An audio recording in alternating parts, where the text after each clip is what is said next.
This is Imaginaire Theater. Stories of the world as it might have been. Stories of the world as it could be. Sometimes inspiring tales. Sometimes cautionary tales. For better or for worse. I'm your host, Terry Phillips. As the great scientist Isaac Newton found, for every action there is always an equal and opposite reaction. Could this law of action and reaction also apply to politics? How about the lack of action? Let's see what might happen when those in power, faced with a crisis, do nothing. Our story is called A Failure to Act.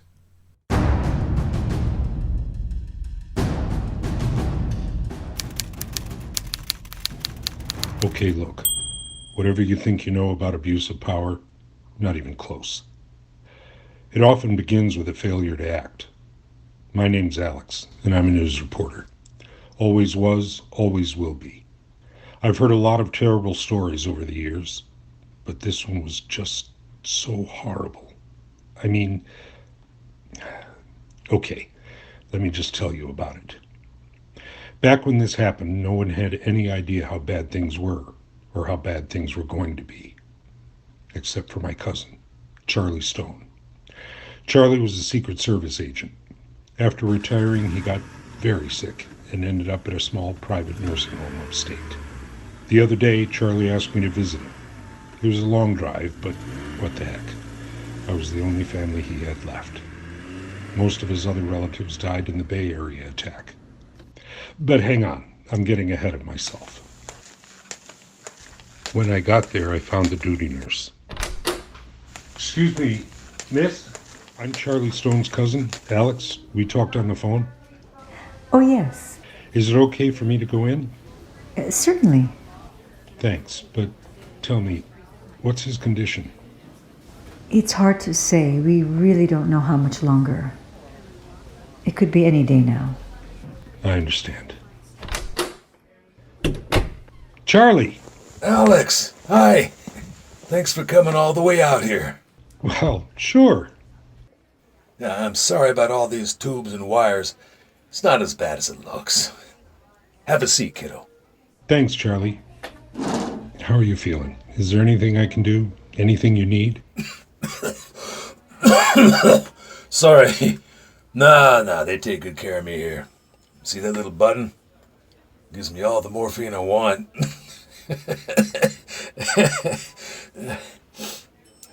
Now, those years arresting drug dealers when I was a cop. You know, before the Treasury Department. Before the Secret Service, you mean? Yeah. Oh, man. This damn lung cancer. I always figured it would have been a bullet with my name on it. I guess you just never know. Yeah, I guess. Kiddo, there's something I need to get off my chest before I go. I didn't know who to tell. And I thought of you. And after all, you're not just my only kin. You're a journalist and a damn good one. Thanks. Well, I'm all ears. Get out your notepad. Oh, all right. You remember how President Nixon was impeached way back when? Who could forget? The Democrats went after him for covering up the Watergate break-in. Right. Do you know how Congress got the evidence? Sure, he recorded all his conversations at the White House. Basically, he bugged himself. Yeah, you might say that. The president had a few of us in the Secret Service set up an elaborate taping system. It covered the Oval Office, the telephones, everything. He said it was to preserve history. Huh. Well, tell me, did you ever listen to those tapes? Oh, yeah. I heard all of them. In fact, I'm the guy who made copies for the Judiciary Committee. Really? Interesting. That's how they found out about the cover-up. Alleged cover-up. I mean, he was never found guilty. Of course. Alleged. I suppose every president is accused of bending the rules, but it's all politics, right? You think so? Well, I don't know. Probably.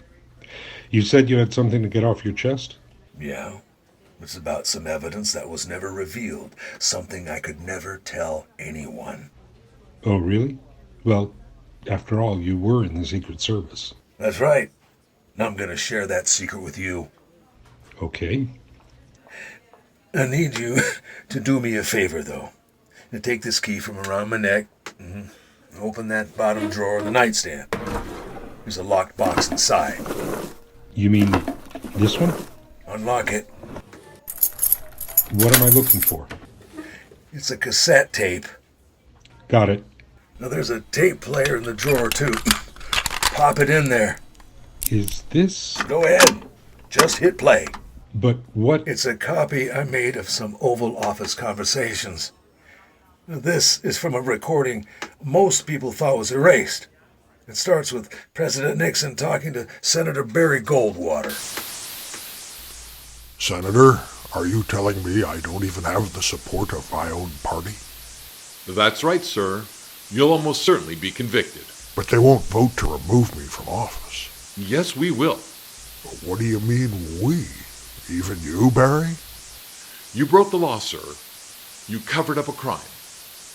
If you want my advice, it would be better for you to step down. Resign? Ha! Not on your life. I'll tell you two things. Dick Nixon is a fighter, and he never gives up. Let me make this perfectly clear. There will be no trial, no conviction, no removal, and definitely no resignation. But how can you say... I'll never quit. Do you hear me? Never. But, Mr. President... Get out, Barry. Get out now. Out. Fine bunch of friends. No loyalty. I can't even trust them. Yes? It's the Pentagon, Mr. President. General Brown on the secure line. Okay. Hello? Mr. President? Yes, General. Sir, we've picked up some rather disturbing intelligence. A number of unidentified military aircraft are converging on the west coast, maybe hostile. Uh-huh. We suspect they're being flown by terrorists. The likely target is San Francisco. They could be carrying missiles or bombs on board. They might even try a suicide mission. You mean like kamikazes? It's possible, sir. We really don't know. I see. And, how many? At least 2 or 3, possibly more. Uh-huh. Well, what action have you taken? We scrambled jets and ordered the enemy to change course, but they refused to comply. Well, can't we, force them to land somewhere? Not really, sir. They're still out over the Pacific Ocean. Got it. On your direct orders, we could shoot them down. But the longer we wait, the greater the risk that they'll come down over populated areas. I see. You'll have to decide soon, within 10 minutes, Mr. President. All right. I'll get back to you. Terrorist attack on San Francisco. Well, that would be quite a tragedy. Of course, we don't know for sure it'll happen, but if it did, that'd be an attack on American soil. Another Pearl Harbor. It would trump everything else. Any impeachment talk would be unpatriotic, or even treason. 10 minutes? Maybe I'll just wait. Jeez Louise, Charlie. So his failure to act... Nixon let those terrorists reach their target and kill thousands of people. That's how the president justified declaring a national state of emergency and the global war on terror. And then he covered up his guilt by hiding that tape. It was abuse of power, and Congress failed to act. But I remember the news. Sure, I remember what they reported at the time. But think, kiddo, you're a journalist. Connect the dots. Well, let's see. Nixon and every president since got away with lying to the public. Right. Putting cronies into power. Keep going, kiddo. Pardoning their pals. Yes. Profiting from their office, even rigging elections. Now you've got it. Even rigging elections. But nobody had the guts to stop him, and it all started with Nixon. At this very moment, you are the only other living person who knows what he did and what he didn't do. But Charlie, I don't understand. Why didn't you release the tape? I swore an oath, Alex. And then And then, but you must. Charlie! Charlie! Nurse! Code Blue, 2MS, room 232. Code Blue is right here. Okay, continue CPR. Get him on the monitor. Are you step down? 4, 5, here's the good work for you. 9, 10, 11. I'm so sorry for your loss. Thanks. Can I just sit with him for a bit? Of course. Take all the time you need. Oh, Charlie. Well, now you know the story. Or at least part of the story. Charlie lived with that terrible secret for a long time. But he didn't take it to his grave. Instead, he gave it to me.